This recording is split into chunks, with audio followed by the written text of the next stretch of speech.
बिस्मिल्लाहिर्रहमानिर्रहीम। नाज़रीन, रमज़ानुल मुबारक का रहमतों वाला अशरा आज मुकम्मल होने को है। आज 10 रमज़ानुल मुबारक है। आज की अफ्तारी करने के बाद दूसरे अशरे का आगाज़ हो जाएगा, जिससे मुताल्लिक़ जनाब नबी करीम सल्लल्लाहु अलैहि वसल्लम ने इरशाद फरमाया कि दूसरा अशरा जो है मग़फ़िरत का अशरा है। इसमें अल्लाह ताला मेरी और आपकी मग़फ़िरत फरमाएंगे। अब सवाल ये है, मैं और आप कौन से ऐसे काम करें कि जिनकी वजह से मेरी और आपकी मग़फ़िरत अल्लाह ताला यकीनी बनाते हैं। उसके लिए जनाब नबी करीम सल्लल्लाहु अलैहि वसल्लम की एक हदीस सुनाता हूँ। सुनन अबी दाऊद की रिवायत है।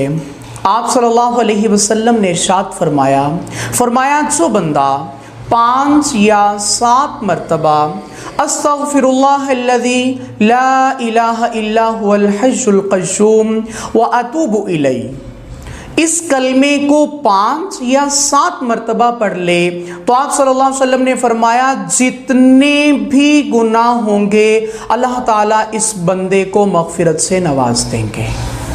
इसलिए एक तो अशरा मग़फ़िरत में जिस कदर हो सके इस्तिग़फ़ार का एहतिमाम कीजिए, और इस दुआ का अस्तग़फ़िरुल्लाहल्लज़ी ला इलाहा इल्ला हुवल हय्युल क़य्यूम व अतूबु इलैहि 5 या 7 मरतबा। फरमाया अगर गुनाह समंदर की झाग के बराबर भी होंगे तो अल्लाह ताला मग़फ़िरत फरमा देंगे। दूसरी चीज़, अल्लाह ताला से दुआ मांगनी है, मग़फ़िरत की दुआ मांगनी है, और दुआ इस अंदाज से मांगनी है अल्लाह ताला से कि अल्लाह ताला से उम्मीद करनी है कि अल्लाह ताला मुझे और आपको मुआफ़ फरमा देंगे। मग़फ़िरत की उम्मीद के साथ अल्लाह ताला से दुआ मांगनी है, मायूसी के साथ दुआ नहीं मांगनी। जैसा कि जनाब नबी करीम सल्लल्लाहु अलैहि वसल्लम ने इरशाद फरमाया, बहुत सारे लोग अल्लाह ताला से दुआ मांगते हैं लेकिन अपनी दुआओं को ज़ाय कर देते हैं। सहाबा किराम ने पूछा, या रसूलल्लाह सल्लल्लाहु अलैहि वसल्लम दुआएं ज़ाया भी हो जाती हैं? तो आप सल्लल्लाहु अलैहि वसल्लम ने इरशाद फरमाया दुआएं ज़ाया भी हो जाती हैं। फरमाया किस तरह ज़ाया होती हैं? तो हुज़ूर सल्लल्लाहु अलैहि वसल्लम ने इरशाद फरमाया, जब बंदा अल्लाह से दुआ मांगता है और दुआ मांगने के बाद अपनी ज़ुबान से ये कह देता है कि मैंने अल्लाह से दुआ मांगी थी, मेरी तो दुआ कबूल ना हुई। जब बंदा ये कहता है कि मेरी दुआ कबूल नहीं हुई, इस वजह से बंदे की दुआएं ज़ाया हो जाती हैं। अब आपके ज़हन में एक सवाल आएगा कि जी अगर हमारी दुआएं कबूल नहीं हुई तो क्या हम ये भी नहीं कह सकते कि मेरी तो दुआएं कबूल नहीं होती? जी हाँ, ये भी नहीं कह सकते, क्योंकि आप सल्लल्लाहु अलैहि वसल्लम ने दुआ की कबूलियत के 4 तरीके इरशाद फरमाए हैं। दुआ कैसे कबूल होती है, मैं और आप क्या समझते हैं दुआ के बारे में, लेकिन जनाब नबी करीम सल्लल्लाहु अलैहि वसल्लम ने दुआ की कबूलियत के 4 तरीके इरशाद फरमाए हैं।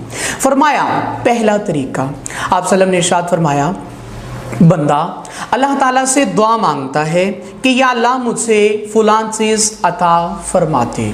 जो चीज़ बंदे ने अल्लाह से मांगी, सवाल किया, अल्लाह ताला ने सेम वही चीज़ अता फरमा दी। ये कबूलियत की पहली अलामत है, पहला दर्जा है, और मुआशरे में मैं और आप भी इसी को कबूलियत समझते हैं। लेकिन मुझे और आपको तीसरी, दूसरी, तीसरी, चौथी जो 3 बातें हैं उनको ज़्यादा समझना है। दूसरी बात, आप सल्लल्लाहु अलैहि वसल्लम ने इरशाद फरमाया बंदा अल्लाह ताला से मांगता है, अल्लाह से सवाल करता है, लेकिन अल्लाह ताला से जो चीज़ मांगता है अल्लाह ताला वो तो अता नहीं फरमाते, लेकिन अल्लाह ताला उसका अल्टरनेट दे देते हैं, उसका नियमुल बदल अता फरमा देते हैं, उसके मुतबादिल किसी चीज़ से नवाज देते हैं, क्योंकि अल्लाह ताला को बेहतर पता होता है कि मेरे और आपके नफ़े में कौन सी चीज़ है, कौन सी चीज़ मेरे और आपके लिए फ़ायदेमंद है, कौन सी चीज़ मेरे और आपके लिए नुकसानदेह है। इसलिए अल्लाह ताला मुझे और आपको उन चीज़ों से नवाजते हैं जो चीज़ मेरे और आपके लिए फ़ायदेमंद है। जैसा कि आम हालात में भी देखने को ये बात मिलती है, एक नौजवान किसी जगह जॉब के लिए अप्लाई करता है, इंटरव्यू देता है, तो इंटरव्यू देने के बाद उसकी जॉब उस महकमे में, उस शोबे में नहीं लगती, नहीं मिलती, लेकिन किसी और जगह पे जब ये अप्लाई करता है तो वहाँ पे इसकी जॉब मिल जाती है, लग जाती है। अब ये बंदा ज़हन ही ज़हन में, दिल ही दिल में सोचता है कि जहाँ पर मैंने भरपूर तैयारी के साथ टेस्ट दिया, जॉब के लिए अप्लाई किया, वहाँ तो मेरी जॉब ना हुई, वो चीज़ तो मुझे ना मिली, और जहाँ मेरी तैयारी नहीं थी वो मुझे मिल गई। या घरों में नौजवान बच्चों और बच्चियों के रिश्तों का मामला होता है। वालिदैन किसी जगह पे बच्चे या बच्ची का रिश्ता भिजवाते हैं तो आगे से इनकार हो जाता है। एक वक्त आता है, कुछ अरसा गुजरने के बाद यही वालिदैन, यही नौजवान नस्ल अपनी ज़ुबान से एक जुमला कहते हुए सुनाई देती है, अच्छा हुआ कि वो जॉब ना मिली, अच्छा हुआ कि उस घर में रिश्ता ना हुआ, अगर उस घर में रिश्ता हो जाता तो आज हम कितने बड़े नुकसान से दो चार होते। मैं तो नहीं जानता, लेकिन खालिक जानता है, अल्लाह ताला जानते हैं मेरे और आपके लिए नफ़े के लिए चीज़ कौन सी है। इसके लिए कुरान मजीद में भी अल्लाह ताला ने इरशाद फरमाया हो सकता है एक चीज़ जिसे मैं और आप अपने लिए बेहतर समझते हैं, लेकिन वो चीज़ मेरे और आपके लिए बेहतर नहीं होती, और एक चीज़ वो है जिसे मैं और आप अपने लिए नुकसानदेह समझते हैं, लेकिन वो चीज़ मेरे और आपके लिए नुकसानदेह नहीं बल्कि फ़ायदेमंद होती है। अल्लाह ताला फरमाते हैं कि अल्लाह तो बेहतर जानता है, तुम नहीं जानते। अब अल्लाह को बेहतर पता है कि मुझे और आपको अल्लाह ताला ने क्या अता फरमाना है, मौका महल की मुनासबत से मेरे और आपके लिए बेहतर क्या है। इसलिए जल्दी नहीं करनी, मायूसी की तरफ नहीं जाना। अगर अल्लाह ताला ने अल्टरनेट दिया है तो मुतबादल दिया है, तो वो भी तो मेरे आपके लिए फ़ायदेमंद था, तभी अल्लाह ताला ने मुझे और आपको दे दिया। तीसरी चीज़, आप सल्लल्लाहु अलैहि वसल्लम ने इरशाद फरमाया बंदा अल्लाह ताला से दुआ मांगता है, ना तो बेआईनी ही सेम वही चीज़ मिलती है, ना ही उसका अल्टरनेट, उसका मुतबादल मिलता है, बल्कि अल्लाह ताला इसकी दुआओं के बदले इसके गुनाह माफ़ फरमा देता है। वो किस तरह? रिवायात में मौजूद है कि आप सल्लल्लाहु अलैहि वसल्लम ने इरशाद फरमाया, गुज़िश्ता उम्मतों में एक नेक इंसान था, अल्लाह ताला को मानने वाला शख्स था, कि इसकी मौत का वक्त करीब आ गया। जैसे इसकी मौत का वक्त करीब आया, मौत के वक्त इसका दिल चाहा, प्यास लगी मैं पानी पी लूँ, और पानी उसके पास मौजूद भी था। कुदरत खुदा की देखिए कि अल्लाह ताला ने जो उसके पास पानी मौजूद था वो पानी किसी तरह से ज़ाये करवा दिया, ज़मीन पे गिर गया, उस तक वो पानी ना पहुंच सका, वो पानी ना पी सका। बड़ा अजीब माजरा हुआ। इसी तरह दूसरी तरफ आप सल्लम ने इरशाद फरमाया, एक शख्स वो है कि जो अल्लाह को मानता नहीं, गुनाहगार है, काफिर है, इसकी मौत का वक्त करीब आया। जब वक्त करीब आता है तो इसकी चाहत होती है किसी चीज़ के बारे में, और वो चीज़ उसके पास मौजूद नहीं होती। अल्लाह ताला जो चीज़ उसके पास मौजूद नहीं थी उस चीज़ का एहतिमाम, इंतज़ाम फरमा देते हैं, वो चीज़ उसके पास पहुंच जाती है और वो चीज़ खाता है। खाने के बाद उसकी रूह कब्ज़ हो जाती है, जान निकल जाती है। अब ये माजरा फरिश्ते देखते हैं। देखने के बाद फरिश्तों ने अल्लाह से सवाल कर दिया कि या अल्लाह ये क्या माजरा है। एक तरफ तो वो शख्स है कि जो आपको मानने वाला है, उसकी चाहत हुई, उसने आपसे इल्तिजा की, प्यास लगी, पानी पीने की, पानी मौजूद था लेकिन उस तक पानी नहीं पहुंचा। दूसरी तरफ वो शख्स है जो आपको मानता नहीं है, उसकी चाहत हुई, अब वो उसकी चाहत के साथ چیز بھی موجود نہیں، آپ نے وہ چیز اس کے مقدر میں کر دی، اس نے کھائی اور اس کی جان نکل گئی۔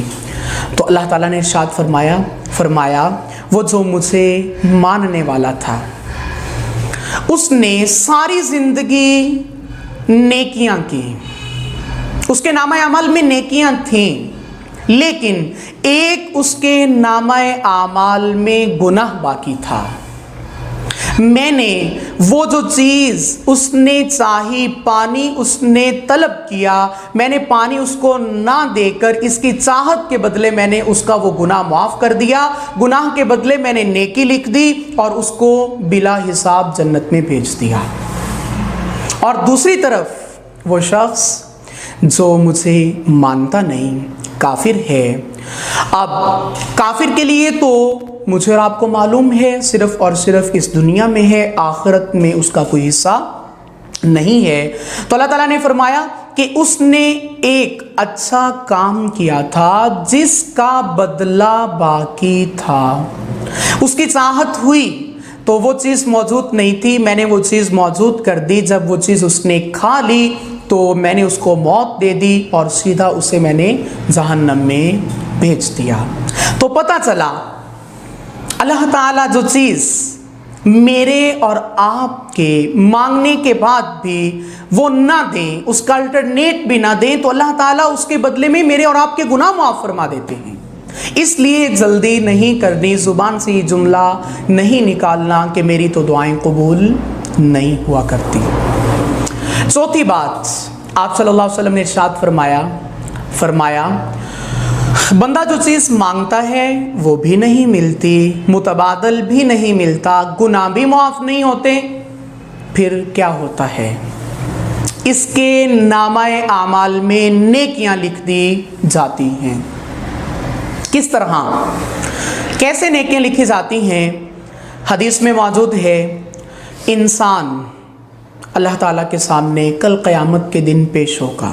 جب یہ بندہ اللہ کے سامنے پیش ہوگا، پیش ہونے کے بعد جب اس کا حساب کتاب ہوگا تو یہ دیکھے گا اس کے نامہ اعمال میں نیکیوں کے ڈھیر لگے ہوں گے۔ جب نیکیوں کا ڈھیر دیکھے گا، ڈھیر دیکھنے کے بعد یہ بندہ اللہ سے سوال کرے گا، یا اللہ میں نے تو اتنی نیکیاں کی نہیں، یہ نیکیاں کہاں سے آ گئیں، یہ نیکیوں کا ڈھیر کہاں سے آ گیا؟